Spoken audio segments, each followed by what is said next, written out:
Hello everyone, welcome to Open Academy Academic. I hope you all are doing good.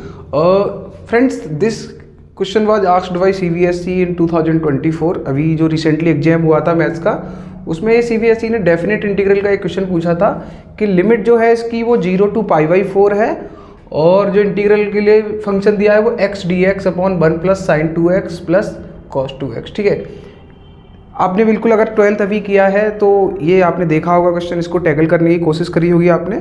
चलो हम अब साथ में इसको करके देखते हैं. ठीक है, तो देखो इसमें क्या है कि ये मान लो लेट से ये जो पूरा इंटीग्रल करने के लिए इंटीग्रेशन करने के लिए जो हमारे पास फंक्शन दे रखा है इसको हम लेट से कंसिडर करते हैं आई. ठीक है, I is equal to 0 to π/4 x dx upon 1 plus sine 2x plus cos 2x.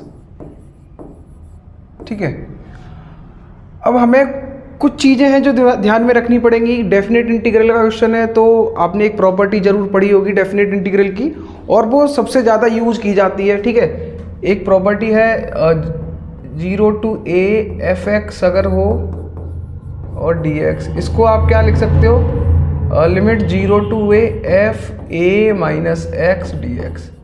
इसको हम जब सिलेबस करते हैं तो प्रूफ भी करते हैं. ठीक है, अगर एफ एक्स लिखा है ना और लिमिट 0 to a है तो आप उसको a माइनस एक्स में कन्वर्ट कर सकते हो. ठीक है, तो इसी प्रॉपर्टी का यूज हम यहाँ पे करने वाले हैं इस क्वेश्चन को टैकल करने के लिए.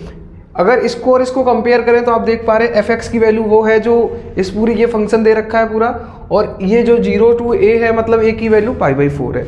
उसको हम पूरे फंक्शन को a माइनस एक्स लिख सकते हैं, मतलब x जहाँ जहाँ दिखे वहाँ पे हम π/4 माइनस एक्स लिख सकते हैं. ठीक है, चलो करते हैं. तो इस प्रॉपर्टी को अप्लाई करेंगे अगर हम तो 0 to π/4. ठीक है, ये लिमिट है. x जो है ना उसको हम क्या लिख सकते हैं इस प्रॉपर्टी के according a minus x.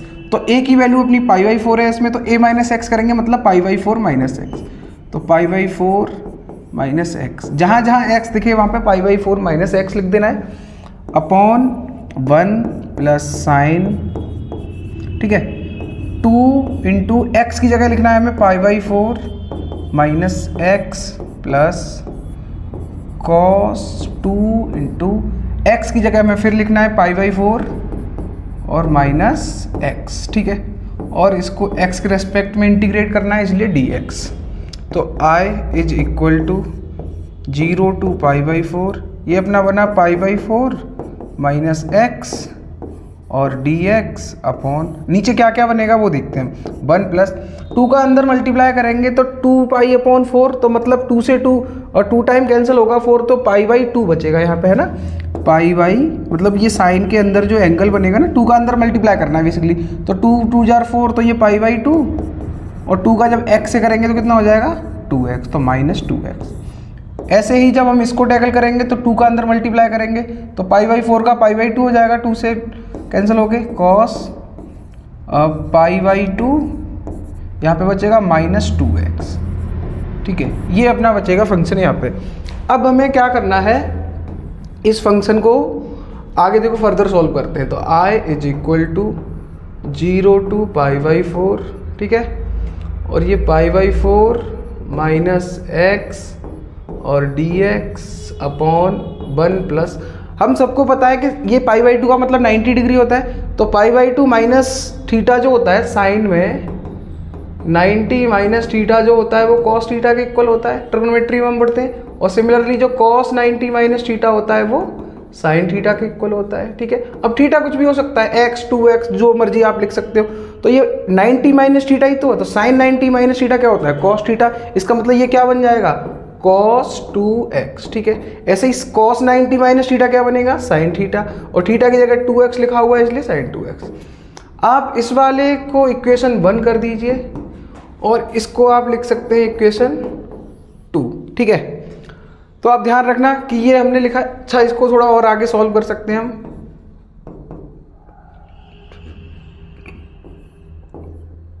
Zero to π/4, देखो अलग अलग कर लेते हैं. π/4 के नीचे ये सबको अलग लिख लेते हैं. π/4 into dx upon 1 plus cos 2x plus sine 2x. ठीक है, और इसको हम आगे माइनस लगाए ना बीच में, तो माइनस लगा सकते हैं, और 0 to π/4 ये x dx बचेगा, फिर x dx अपॉन ये बचेगा 1 plus cos 2x plus sin 2x। ठीक है, आप अब देख पा रहे हो कि जैसे ये वाला, वैसे इसको नेमिंग करने की जरूरत हमें आगे पड़ती नहीं वैसे। ठीक है, देखो ये क्या रहेगा, ये आप देख पा रहे हो ना, ये क्या है 0 to π/4। ठीक है, x dx upon 1 plus cos 2x plus sin 2x। ये बेसिकली है क्या क्वेश्चन, अगर इक्वेशन 1 देखोगे आप तो ये क्वेश्चन इटसेल्फ, ये i की ही वैल्यू तो है यहाँ देखोगे तो क्या मैं इसको पूरे को i से रिप्लेस कर सकता हूँ? बिल्कुल कर सकता हूँ। ठीक है, तो i is equal to 0 to π/4, ये π/4 यहाँ पे कांस्टेंट है, इसको बाहर ले सकते हैं हम, π/4 कांस्टेंट बाहर ले लिया, बचा क्या dx upon 1 plus cos 2x plus sin 2x और माइनस i। ठीक है, ये i बचा, ये पूरे को मैंने i लिख दिया इक्वेशन 1 से, फ्रॉम इक्वेशन 1। ठीक है, ये i है, इसको मैं दूसरी साइड ले जाऊंगा, इधर लेफ्ट हैंड साइड में, ये नेगेटिव i इधर जाके प्लस हो जाएगा, तो ये क्या बनेगा 2i बनेगा। ठीक है, तो हम क्या लिख सकते हैं आगे इसको, 2i is equal to 0 to π/4। ठीक है, और फिर dx upon 1 plus sin 2x plus cos 2x। ठीक है, अब ये अपने थोड़े सिंपलेस्ट फॉर्म में आ गया, हम इसको आगे टैकल कर सकते हैं। देखो हमें कुछ बातें और ट्रिग्नोमेट्री की ध्यान में रखनी है, वो ये है कि sin 2x cos 2x के फॉर्मूले वगैरह होते हैं थोड़े, तो वो हमें थोड़े देखने पड़ेंगे वापस जाके कि क्या क्या होते हैं। जैसे हम अगर sin 2x को tan के फॉर्म में लिखेंगे तो वो क्या होता है 2 tan x upon 1 plus tan square x। आपको ये 11th क्लास से फॉर्मूला पता होगा। ऐसे ही cos 2x हो, अगर उसको tan में कन्वर्ट करना हो तो वो 1 minus tan square x upon 1 plus tan square x, ये लिख सकते हैं हम। ठीक है, sin 2x को tan के टर्म्स में, ये cos 2x को ये लिख सकते हैं हम। ठीक है, ठीक, अब हम क्या करने वाले हैं आगे, उसको थोड़ा ध्यान रखना कि sin 2x cos 2x को tan के टर्म्स में कन्वर्ट करने वाले हैं हम। ठीक है, कैसे, थोड़ी देर के लिए लेट अस से कि tan x है ना, उसको आप t कंसीडर कर लो। अगर आप tan x को t कंसीडर करते हो तो क्या बनेगा, इसको डिफरेंशिएट करोगे, tan x का डिफरेंशिएशन होता है secant स्क्वायर x dx, और t का क्या हो जाएगा dt हो जाएगा। ठीक है, तो इसको हम dx को क्या लिख सकते हैं dt upon secant square x, हमें t के टर्म्स में पूरा कन्वर्ट करना है। ठीक है, तो हम यहाँ से dx को क्या लिख सकते हैं dt upon 1 plus tan square x। ठीक है, क्यों, क्योंकि हमें पता है secant स्क्वायर x क्या होता है 1 प्लस tan स्क्वायर x। ठीक है, ये बात हम जानते हैं। अब देखो dx is equal to dt upon 1 plus tan x को हमने क्या लिया है, अभी अभी t कंसीडर किया है। ठीक है, अज्यूम किया था, तो इसका मतलब tan स्क्वायर को हम क्या लिख सकते हैं t स्क्वायर, तो इसको क्या लिख सकते हैं हम 1 प्लस टी स्क्वायर। ठीक है, तो dx को हम पूरे को किससे रिप्लेस करेंगे अब t के टर्म्स में, dt upon 1 plus T square से। ठीक है, और आगे जो चीज़ें बची उनको थोड़ा और कोशिश करते हैं सोल्व करने की। ठीक है, तो हमें पता है हमारा 2i बचा था, जैसे 2i इज इक्वल टू, अच्छा लिमिट भी चेंज होगी, आपको ये तो पता होगा कि लिमिट भी चेंज होगी, पहले लिमिट चेंज कर ही लेते हैं। देखो tan x is equal to T है, if x is equal to, पहले लोअर लिमिट रखते हैं 0 रखते हैं, तो t की वैल्यू क्या आएगी, tan x की जगह 0 रखेंगे, tan 0 की वैल्यू 0 होती है, तो जब x 0 रखा तो t भी 0 आया हमारा। और if x is equal to π/4, मतलब अपर लिमिट रखेंगे तो t की वैल्यू क्या आएगी, t is equal to x की जगह π/4 रखेंगे तो tan π/4 आएगा इज इक्वल टू t। ठीक है, तो इसका मतलब tan π/4 1 होता है। ठीक है, तो t की वैल्यू अपर लिमिट में क्या आ गई 1, तो लोअर लिमिट अब जब चेंज किया हमने इसको वेरिएबल को, तो लोअर लिमिट हमारी 0 और अपर लिमिट 1 आ गई, पहले 0 टू जो π/4 थी सो। ठीक है, ये चीज़ें हमें ध्यान रखनी है कि sin 2x को cos 2x को हम क्या लिख सकते हैं, ये अभी जो हमने यहाँ पे लिखा था ये सब। ठीक है,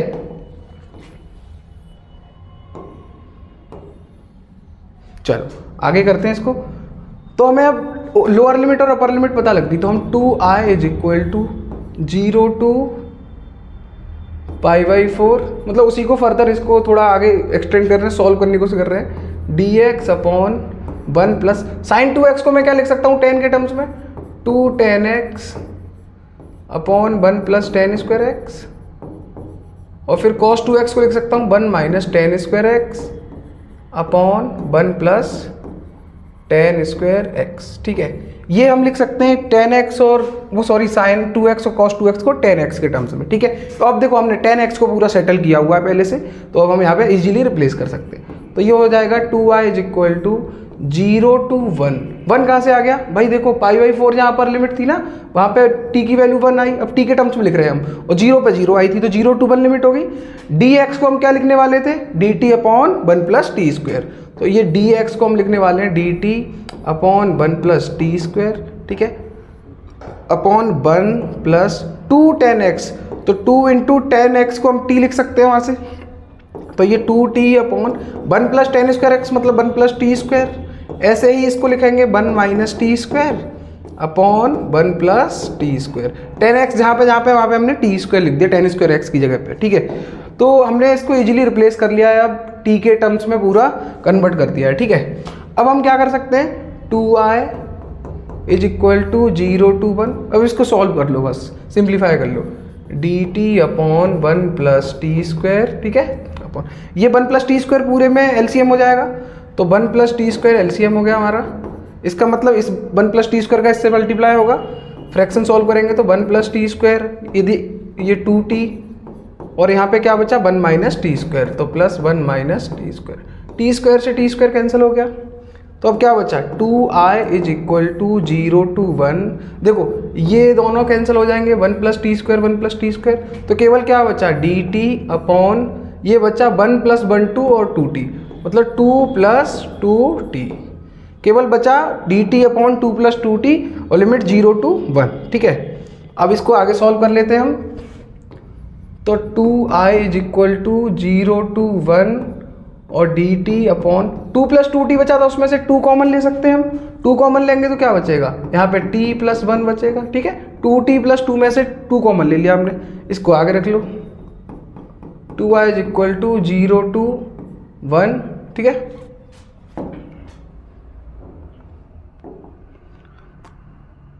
अच्छा ये हम भूल गए हैं, π/4 मल्टीप्लाई में रहेगा इस वाले में। ठीक है, तो यहाँ π/4 मल्टीप्लाई में, तो सब जगह π/4 मल्टीप्लाई में रखना पड़ेगा, मतलब यहाँ भी π/4 रखना पड़ेगा, यहाँ भी π/4 रखना पड़ेगा, और यहाँ भी, इन सब जगह पे π/4 मल्टीप्लाई में जो रह गया था वो हम लिख लेते हैं यहाँ पे। ठीक है, तो यहाँ भी π/4 आ जाएगा, तो ये बनेगा π/4, और 2 भी कॉमन ले लेंगे यहाँ से मान लो। ठीक है, देखो दोबारा लिखते हैं इसको, 2i is equal to π/4 into 1/2 बाहर ये कांस्टेंट ले लेते हैं, ये 1/2, और ये जो 0 to 1 dt upon t plus 1 बचा ना, इसको हम क्या लिख सकते हैं, देखो 1/x प्लस 1 टाइप का बन गया ये, तो इसको हम लिख सकते हैं लॉग में कन्वर्ट कर सकते हैं। इसका इंटीग्रेशन क्या होता है, 1/x का जो इंटीग्रेशन होता है वो log x होता है, तो इसका भी log t प्लस 1 हो जाएगा, तो 2i is equal to π/4 into 2 कितना होता है 8, और ये log t प्लस 1 हो जाएगा, इसका log t प्लस 1, और 0 to 1 इसका लिमिट है। ठीक है, ये 2 का इधर मल्टीप्लाई करेंगे तो i इज इक्वल टू π/16 हो जाएगा ये।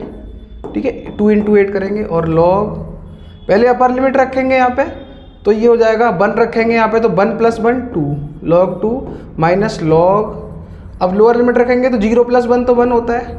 ठीक है, अब देखो ये i इज इक्वल टू π/16 और log 2, log 1 की वैल्यू 0 होती है, तो log 2 माइनस 0 करेंगे तो log 2 ही आएगा, तो ये हमारा आंसर बन गया फिर कि i इज इक्वल टू π/16 और log 2, ये हमारा फाइनल आंसर है। देखो जो डेफिनेट इंटीग्रल है, जैसे ये वाला क्वेश्चन है, इनके जो आंसर आते हैं भाई वो कांस्टेंट वैल्यू आती है, क्यों, क्योंकि हम लिमिट होती है हमारे पास। और आपने देखा होगा कि जैसे जो इनडेफिनिट इंटीग्रल होते हैं उसमें क्या होता है, वेरिएबल्स में आंसर आता है, क्यों, क्योंकि लिमिट ही नहीं पता हमें, तो वेरिएबल्स में ही रखना पड़ेगा ना, इसलिए। ठीक है, तो हमारा ये फाइनल आंसर है। आई होप आपने जब बोर्ड एग्जाम में ये क्वेश्चन सॉल्व किया होगा तो आपका आंसर π/16 log 2 आया होगा, ठीक है।